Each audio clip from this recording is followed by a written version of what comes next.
Good afternoon, everyone. It is December 11th, 2023, and I think I mentioned yesterday that I was looking for a kind of small, boring session. Uh, it looked like we were going to ramp up. I was hoping that, I was hoping instead we could get a move down, but looks like we didn't get it. 10-year auction came out. I suppose it was okay given that we closed at the highs here. Uh, NASDAQ also finally able to surpass that November 29th high. That's what I was noting during yesterday's video. Dow also moving up real close to the all-time high.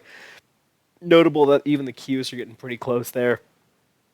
SPY still has a little bit of work to do way up over there. So that's how we're looking at this thing.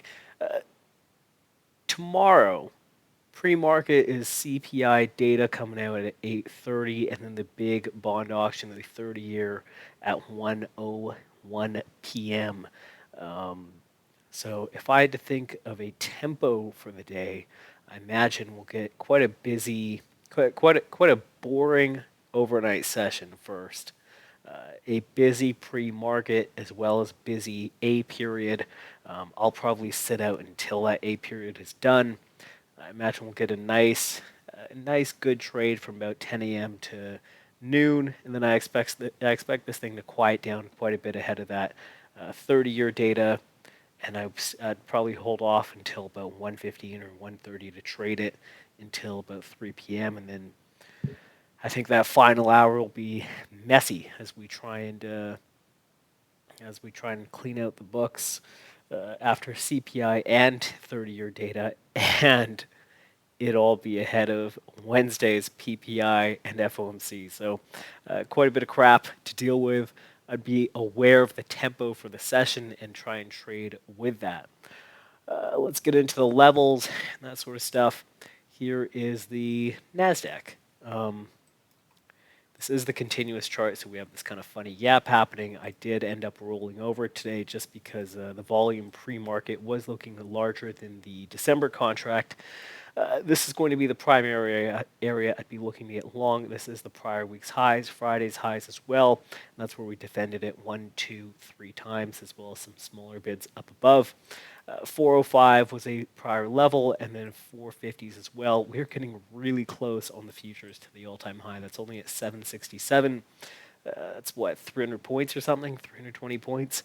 I'm mainly provided that CPI doesn't, as long as CPI doesn't really open us below the prior day's low, I'm going to be looking to the long side. Here's the ES as well.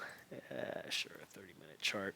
A lot of chop this morning on the ES. It was interesting seeing that despite all these names here, hopefully you guys can see that. Despite all of these names being red on the day, and this was consistent throughout the day, Apple, Amazon, Google, Meta, Microsoft, Nvidia, Tesla, every single one of those were red on the day, and the overall breadth wasn't even that green. I believe the advanced decline was mostly trading around neutral. We still got this choppy move up, finishing the day. Where's the prior week's high? 66.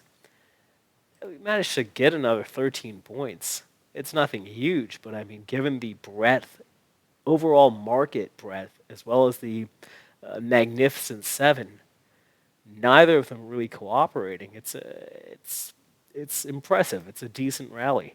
Um, I got long at the open from 54 to 59. Tried another long. Unfortunately, got broke even right. Where was it? It was, I think, right here to the tick before this ramp up. That was annoying. But again, same thing. Unless we really start to crack areas like, expand this out a bit, if we start to crack this key area, 40, 46, 44s, if we crack that, I would start to worry about being long and trying to catch a bid at 27 or 07, 96, 60, 76, 55, all that sort of stuff. I'm mostly going to be looking to play the long side here. And I guess we need a level here, right? I had 62 earlier today. Looks like the point of control is at 60 quarter. Anywhere around there is probably decent. So that's how I'm looking at it. I'm mostly looking to buy a dip still. I know in the weekly outlook I said I'm bearish, but until the intra and inter days give me a reason to be sure, I cannot just blindly be trying to sell this thing. Now, I will make a note that we have now had 1, 2, 3 green days in a row with a very high close today. NASDAQ, 1, 2, 3, high close. Dow, 1, 2, high close. Rusty, 1, 2, 3. I think that's a high close. If we break today's RTH low of the day tomorrow, so whatever that is, 46.54ish on the ES. I don't even know what it is on the Qs. What 16,000? This thing's always trading in the thousands. I can't keep track of it. Whatever that is, 281.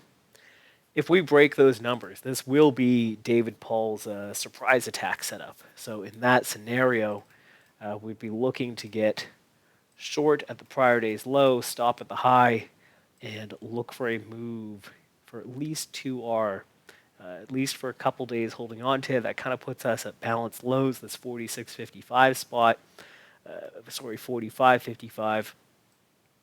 If not, getting some sort of flush lower. That also lines up with my general thesis that we get a sell into the end of the year, that these guys these retail longs who have loaded up will be wrong, as they usually are. So that's how I'm going to be looking to trade this. Hope that helps. Hope that makes sense. Bit of a ramble. Very likely update this pre-market, as it's only 2:30 on the Pacific Coast. It's only 5:30, 5:20 on the East Coast. So probably update this pre-market after all this CPI nonsense at 8:30. But hope that makes sense. Hope that helps. Have a great night. Trade safe.